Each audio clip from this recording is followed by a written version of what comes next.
AP assembly సమావేశాలు ప్రారంభమయ్యాయి. ఇప్పుడు ఆ లైవ్ చూద్దాం.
Honorable Chairman of the Andhra Pradesh State Legislative Council, Honorable Speaker of Andhra Pradesh Legislative Assembly, and Honorable members of this August Legislature, it's my honor and privilege to address this joint session of the Legislature on the occasion of the budget session for the year 2026-27.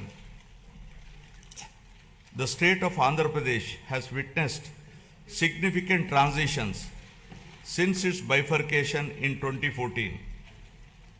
The government that assumed office that year was confronted with unprecedented challenges, including state reorganization, division of assets, loss of urban conglomeration and the capital city, infrastructure deficits, and an agricultural dominant economic base. Despite limited resources, concerted efforts were made to stabilize finances, improve connectivity, rebuild institutions, and lay the groundwork for long-term development. However, the change in governance in 2019 disrupted this momentum. Systemic governance failures emerged, growth stalled, financial stress intensified, institutions destroyed, total anarchy with breakdown of law and order, arbitrary restrictions placed through misuse of Section 22A, and key sectors such as infrastructure, power, irrigation suffered serious setbacks.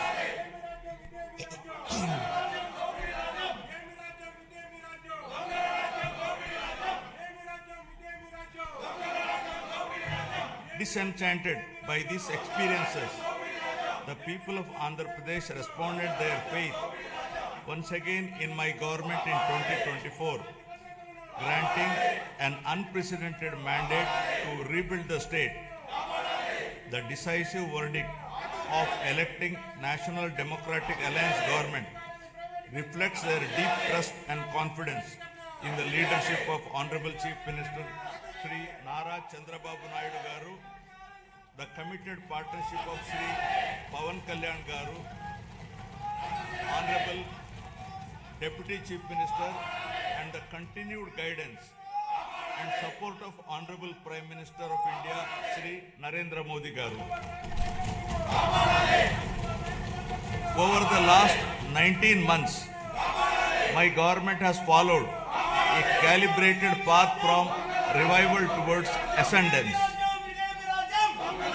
Immediately after assuming office, an interim finance plan was placed to stabilize governance and address urgent obligations.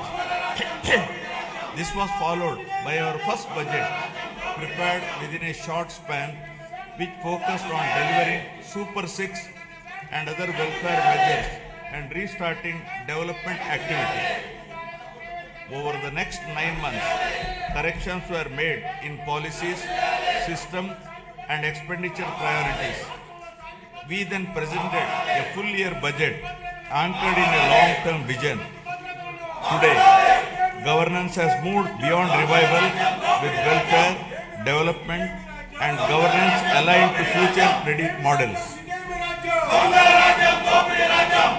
Upon assuming office, my government placed transparency at the forefront by releasing 7 white papers that objectively documented and thereby made common citizens understand the misgovernance in public finances, derailment of the Polavaram project, destruction of the power sector, misappropriation of natural resources, criminal excise policies, deterioration in law and order, and the misguided 3 capital proposal with an aim of destroying futuristic Amaravati that stalled the state's overall progress.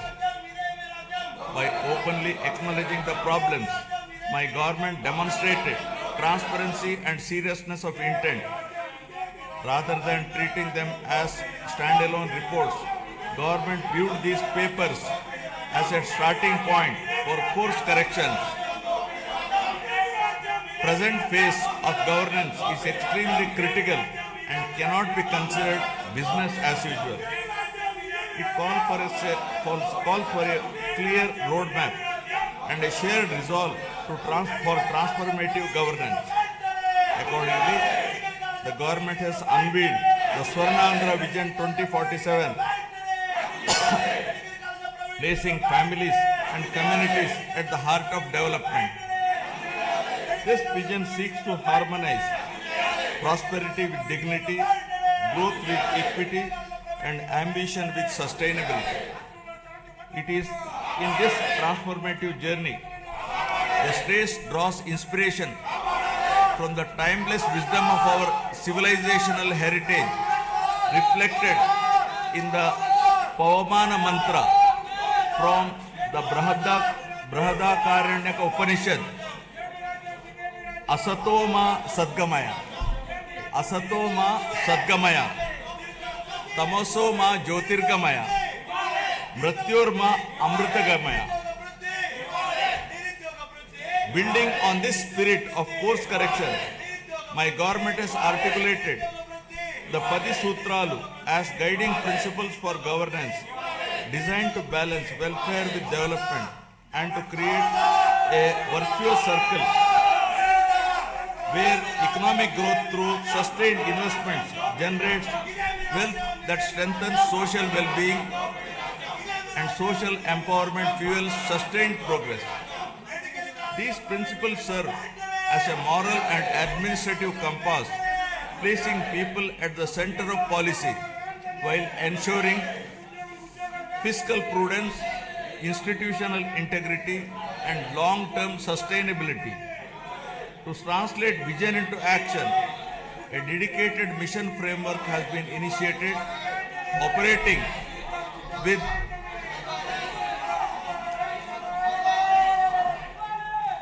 To translate this vision into action, a dedicated mission framework has been initiated, operating with clearly defined objectives, milestones, and accountability mechanisms.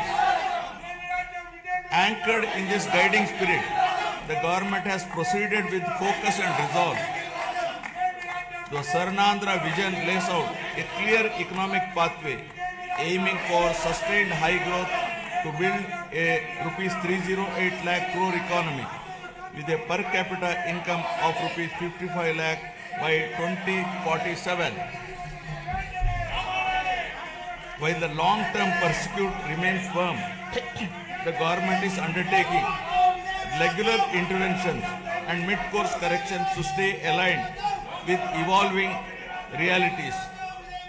A structured review and monitoring framework has been instituted with periodic conferences of ministers, secretaries, and district collectors to assess progress, address bottlenecks, and implement timely course correction, ensuring accountability and continuity in execution.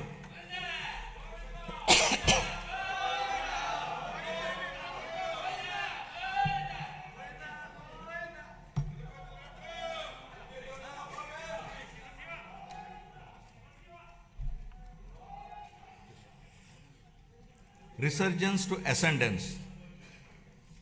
My government has embarked on a clear and deliberate journey from resurgence to ascendance, guided by the resolve to rebuild, renew, and rise. The initial phase of governance focused on restoring stability, dignity, and trust through welfare support, economic revival, and administrative correction. Having laid this foundation, government is now shifting towards long-term transformation by investing in human potential, sustainable development, and responsive governance. Policies are being aligned with outcomes, institutions are being strengthened, and citizens are being placed at the center of decision making. This transition reflects a movement from recovery to confidence and from intent to enduring progress. From the very first year of governance in 2024, my government has moved swiftly to implement its commitments, beginning by making the Super 6 guarantees a super hit, emerging as one of the largest DBT initiatives globally, with spending of nearly 33,000 crores per year and extending well beyond them. Under NTR Bharosa, my government stands firmly with the most vulnerable, benefiting 63.12 lakh pensioners and restoring dignity to daily life. Through Talliki Mandanam, financial assistance of rupees 15,000 per month is transferred directly to over 66 lakh students' bank accounts of mothers, irrespective of number of children, enabling them to pursue education from class 1 to intermediate without financial stress. Women's empowerment has received decisive momentum. The Stree Shakti free bus travel scheme, launched on last Independence Day, has enabled 37.8 crore free journeys by our mothers, sisters, daughters, women, girls, and transgender persons to travel free across the state. Under Annadata Sukhi Bhava, rupees 20,000 per farmer per year is being provided to 46.86 lakh farmers. Alongside this, Deepam 2.0 is easing household burdens by providing 3 free LPG cylinders per year to 1.08 crore poor households. 15,941 teacher posts through Mega DSE 2025 and 5,757 constable posts have been filled. Rupees 15,000 annual support to 2.90 lakh auto, taxi and maxi cab drivers under Auto Driver Sevalo. Over 1.2 lakh fishermen families supported with rupees 10,000 to rupees 20,000 through Matsyakara Sevalo. Over 1 lakh handloom and powerloom weaver families will receive free electricity up to rupees 200 to and 500 units per month respectively from April 1. Now about resurgence of dignity to ascendance of human potential. My government has placed people at the center of governance, recognizing that true resurgence begins with social security and empowerment.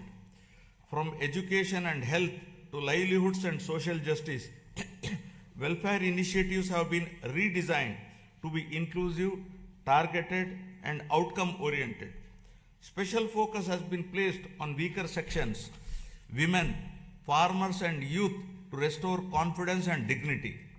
By strengthening safety nets while enabling self-reliance, government is ensuring that welfare is not merely support for survival, but a foundation for bridging the gap between haves and have-nots. This approach marks the transition from welfare-led resurgence to people-driven ascendance. Now about strengthening social security and restoring dignity. My government has adopted a zero-poverty approach by converging welfare, livelihoods, and institutional support. Instead of fragmented schemes, benefits are being aligned to every household to address deprivation in a comprehensive manner through family benefit management system. Welfare support is linked with skilling, credit, market access, and social security so that families move steadily from dependence to self-reliance. To enhance transparency, a family card will be introduced, enabling households to view benefits received and those available, making governance truly digital, responsive, and family-centric. The P4 Public-Private People Partnership, launched on Ugadi 2025, has strengthened this convergence by connecting public systems with community participation. This integrated framework ensures that poverty reduction is not temporary relief but a permanent exit, transforming welfare into a ladder for economic and social mobility. So far, over 1 lakh Margadarshis, those with means, experience, and opportunity have voluntarily adopted 10.30 lakh Bangaru Kutumbalu, working family by family to eliminate deprivation, restore dignity, and rekindle hope. The Anna Canteen program continues to be a cornerstone of social welfare in Andhra Pradesh, guided by the principle that no person should go hungry. At present, 205 Anna canteens are operational across 113 assembly constituencies, providing affordable and nutritious meals with dignity. Steps are underway to extend this initiative to the remaining constituencies through rural canteens, ensuring wider reach. Alongside this, housing and nutrition remain central to the vision of housing for all under Swarnandhra 2047. The provision of Pakka houses to all eligible families reinforces social security, dignity, and inclusive growth. Socio-economic political equity in all aspects continues to guide governance. Our approach to scheduled caste welfare is guided by the fairness and inclusion. By advancing subcategorization, we are ensuring that the benefits of reservation and support reach every subgroup based on genuine need, while strengthening education, livelihoods, and economic self-reliance. The socio-economic development of our tribal communities remains a core priority. Through focused interventions in education, health, livelihoods, and skill development in tribal areas, we are also honoring their legacy, most notably by commemorating the role of tribal freedom fighters in our nation's history.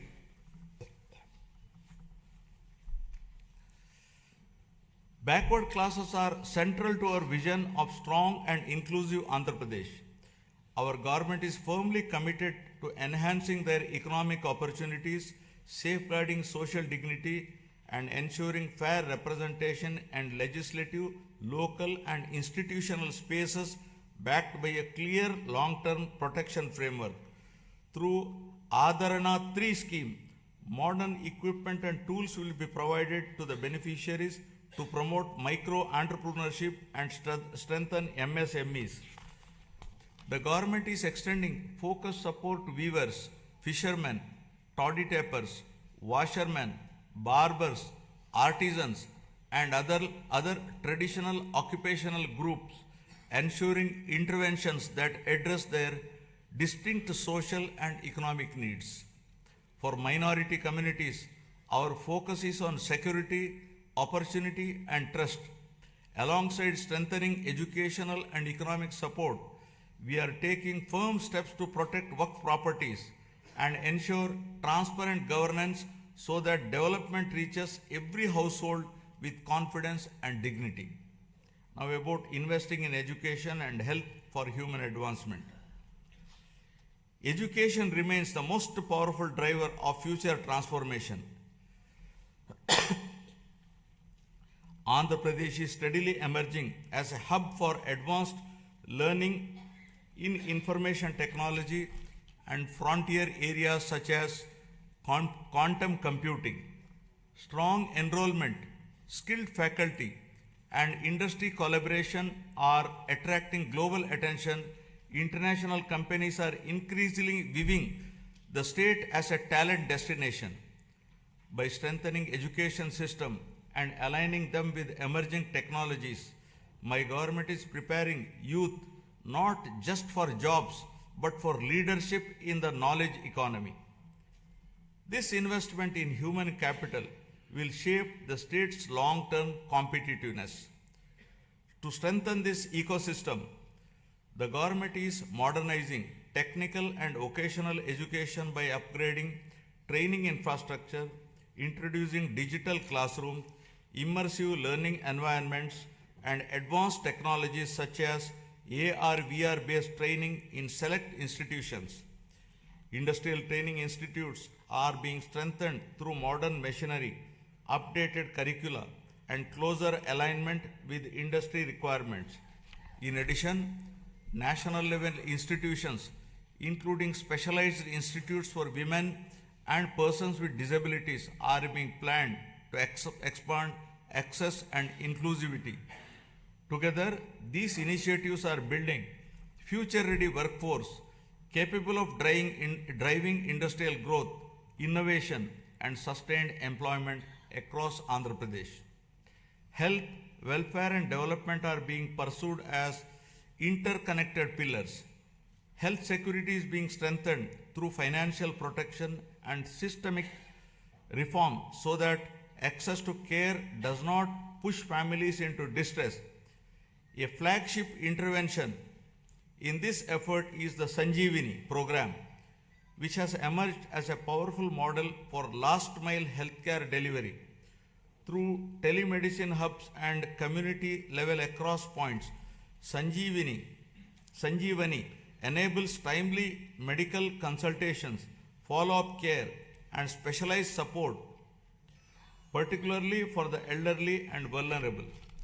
Alongside this, preventive care, early diagnosis, and outreach are being expanded. With support from the Gates Foundation, data-driven approaches are improving maternal and child health, nutrition, and disease surveillance, shifting focus from treatment to wellness and resilience.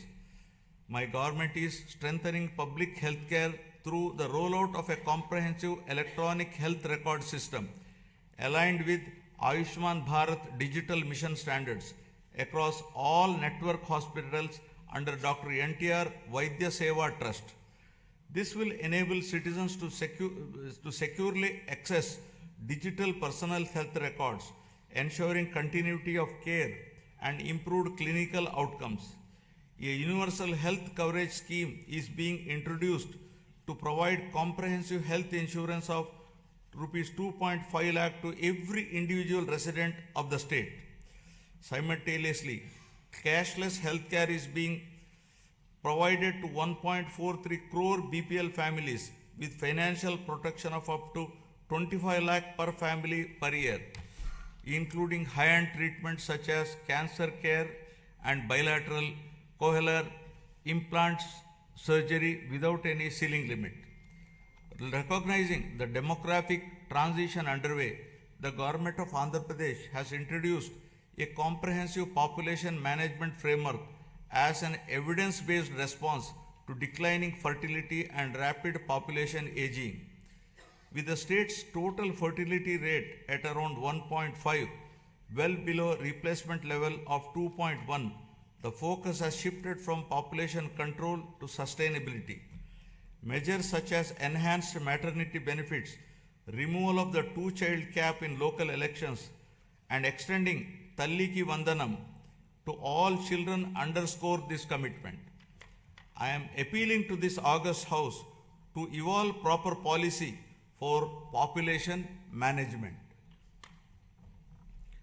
The year of 2025 marked a decisive turning point, with Andhra Pradesh becoming free from illicit liquor distillation and making decisive progress towards eradicating ganjai and becoming a drug-free state. This has been accomplished through the rollout of Navodayam 2.0, first piloted in select districts and subsequently implemented across the state, combining strong enforcement with community engagement.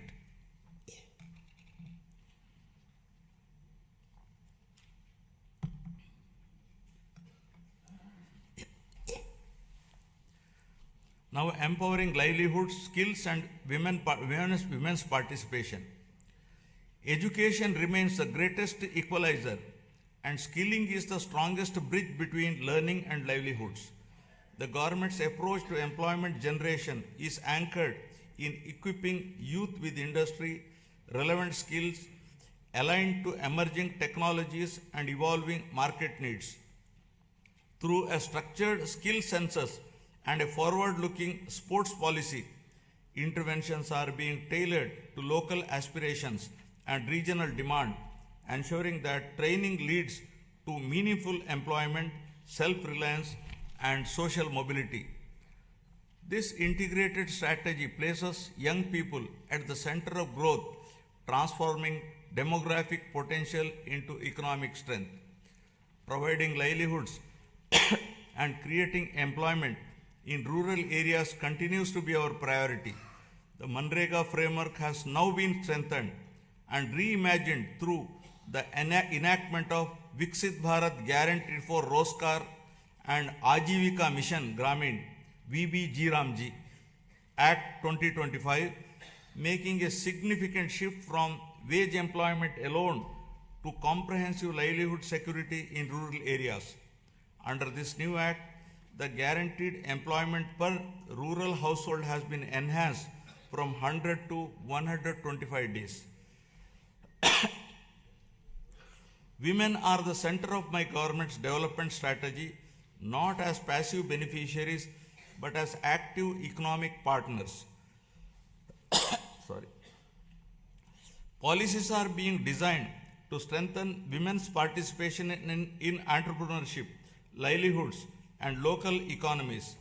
Support to self-help group is being aligned with credit, marketing, and enterprise development, while skill initiatives are linked to income generation and asset creation.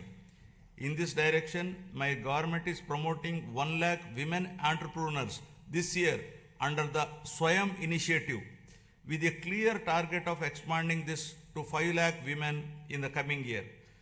This approach strengthens household resilience and accelerates inclusive growth across rural and urban areas. My government is advancing women's safety and child development through a comprehensive framework that blends prevention, protection, and empowerment.